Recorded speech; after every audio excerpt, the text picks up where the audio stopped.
Hi everyone, welcome back to Crochet Rocks. Tracy here, and I've done a swatch video for my new yarns. I've got a feeling that I've got, is it the same yarn I brought here? Let me just check it. Rockin' Robin, Gingerbread House. No, they are two different ones. They are quite similar in some ways, but to look at there, you would think that was the same yarn, but they're not. When I show you the swatches, you'll see they are extremely different, because this one has some pretty deep reds and darker greens, whereas this one has more vibrant greens, some lighter bits and some oranges. Okay, so this is the new Stylecraft Wonderland Chunky. It is absolutely beautiful yarn. What I really like about this yarn is that there is a little bit of glitz in there, but it's not all the way through the yarn. If you look at this part here, there isn't any glitz, but if you kind of look inside, then you start to see it. And likewise on this one. So it has a really different kind of effect. Also, there are some areas that look really frosted, like if you've got berries that have got frosting on top. And I'll show you what I mean while I'm doing the swatches. But for now, we'll just concentrate on the yarn bands.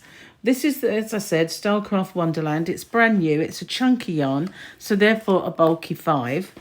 And this one is called Rockin' Robin. It is 99% premium acrylic and 1% polyester. Absolutely gorgeous soft yarn. 190 meters or 207 yards. It is machine washable, tumble dry, cool iron, and you may dry clean it. So it's quite a durable and hard wearing yarn. And it's actually, I feel there's quite a lot in there. Did I give you the yards? I did, didn't I?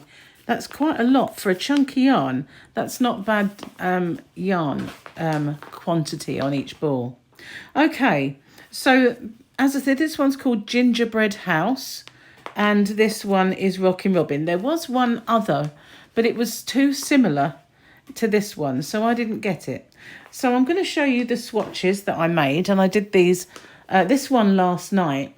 And I got a little kind of carried away with myself. I decided that I wanted to see what it looked like. This was Gingerbread House. And I wanted to see what it looked like as a moss stitch, because the way that the colours change is really kind of gradual. And I thought it would just look absolutely gorgeous, and I wasn't wrong. So instead of doing my usual swatch where I change all the different stitches and everything else, for this one, I just kept going because I wanted to see the progression. And so I got to about there, and that is the whole of the colour progression, and it began again. As I said, it's got this really beautiful kind of vibrant greens in this one, and then we go to almost kind of like a decayed berry red. It's really like dark but beautiful, and then we go orange. It's all the autumnal colours. And see what I mean about this sparkle, because in this part here there's no glitz, but then as you move it round, you can see it picks up around there, and it's kind of just sets it off, gives it that little twinkle. And then we go to no glitz again, and we get around and we pick it up here, and it really does bring out those white kind of tones on this green. I'm not sure if it's picking it up with the brilliant sunshine that is pouring through, but this part here is really, really sparkly and glitzy. It might be showing on camera, but I can't see it as I'm looking at it through my camera lens, but it is there. It is really, really... If I try and cover it a bit, maybe that'll help. I don't know. Sometimes I think it's not showing up, and then when I look at the video, it's there. But trust me, it is there. It's really glitzy. It's beautiful. So that was the Gingerbread House. And I got carried away with the moss stitch because I thought, I'm going to make this into a scarf for myself because I really liked it so much. So then I wanted to try the other one, because this was actually my favourite one, the Rockin' Robin. So I decided, as I didn't really do very much in the way of swatches, I would do all of the different stitches and permutations. Okay, so this, I'm trying to figure out which is the right way. I think this is the right way.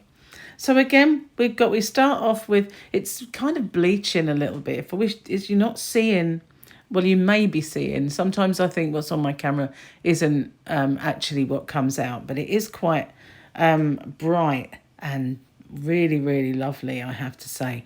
So you've got all the holly berries colours coming through. And then we go to this really lovely kind of frosted part, which doesn't look that way in the hat. But if you can imagine, it shows up a little bit later on in my other swatch. Just bear with me 1 second. Sorry about that. I had the postman knock. So, yeah, it brings it up in my other swatch. It really does look as if you were making something like a Christmas tree bauble with it, and you finished it off with that part. It would look really frosted. It's quite amazing how it works out. So this one I've done with a half treble, which is a half double in the US. So I wanted to show you how it would look if you were making maybe a hat with that. I've kind of started it off there, so that I didn't really finish it too far because I wanted to do lots and lots of other stitches. Now, I've just dropped my ball. So what I've done is I've done a moss stitch with this one up until, where are we? Up until about there. So I wanted to get all of the colour progression with that. So that's how it looks.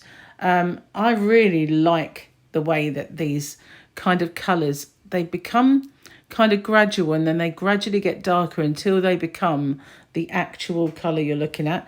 Again, we've got glitz in this part here. And again, when you get to this, now I want you to see what it looks like if you did sort of bobble stitches and posts. So that's what that section is. I'm not sure if you're seeing the glitz again. Yeah, there it is. I just picked it up. So then I thought, okay, we'll do some normal stitches. So we've got some half treble, which is half double in the US. And then we've got some treble crochet or double crochet in the US. And then I thought I wanted to see what it would look like if I made a yarn band, a hat band, you know, a brim with it. So this is front post and back post stitches, and it really does pull in and go really nicely. I like that ever such a lot, and this is the part I mean that looks kind of frosted. It really, really does. While you're working with it, it's kind of really quite magical, the colours that come through. They're really mesmerising, but it's lovely to work with. Very, very pretty. I love both of them in the moss stitch. It's just beautiful. And as you can see, this is the row that I mean, where it really picked up kind of like a frosted look. So if you were making something and you ended on this red and then you just finished it off with a little border with this, it would really look frosted. I love that. I really do. But then it becomes this part, obviously. But there is a small area where it is this kind of frosted yarn, and you could manipulate the ball to get that part. And it has got the glitz running through it as well to give it that extra kind of little bit of frosting to it. It's absolutely gorgeous. But I was really impressed by this part. Normally when I do a rib, I like to do all, is it back post? I always get front and back post mixed up. I think it's back post. It's this one. I always do like lots of those. But the tendency is that because you've got that ridge at the back, it tends to sometimes bow. So really it is better to do a front and a back. It does make a very, very chunky band though, but it does really pull in. As you can see, it started off this wide and it really did pull it in. So I was very, very pleased with how that turned out. This is still my favourite, although this one does look pretty stunning, I have to say, with these really lovely green parts. Actually, really, really like this now. And next time I order, I probably will get the other one. So although this is kind of, in some ways, a Christmas yarn, in other ways, it's not a Christmas yarn. It's just a winter yarn, like a winter wonderland yarn. Because, you know, all of these colours are autumnal. Who doesn't love a little bit of sparkle? And they're just lovely, aren't they? Lovely wintry colours. It's having a little bit of pretty colour into the kind of winter colours that we always get. But these are striking. I actually really, really like these. So at the moment, these are in my shop. I don't know how long I will have the stock I've got for them. I have to get some more. But they...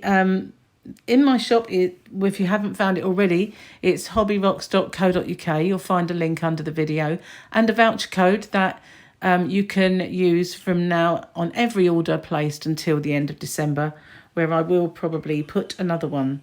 But this one, I will be wearing this probably very well as soon as it gets cool enough. This will be finished and I will be wearing this one. It is lovely. I really like these oranges and the greens in this. Absolutely beautiful. So let me know what you think, which is your favourite. I do also really, really love these colours. Now, my swatches that I've been making are all 28 stitches. On this particular swatch video and all of the others that I've done recently, they're all 28 stitches. So it's the shaping that you can see is just purely the different stitches pulling it in. So that's also a good indication of if you wanted shaping in your yarn, in your work, but you didn't want to reduce the number of stitches, there are natural ways of doing it. And I thought I'd like to sort of point that out. Anyway, thank you for watching, and I hope you like it. Let me know which is your favourite, and I'll see you on the next one. Thanks for watching. Bye for now.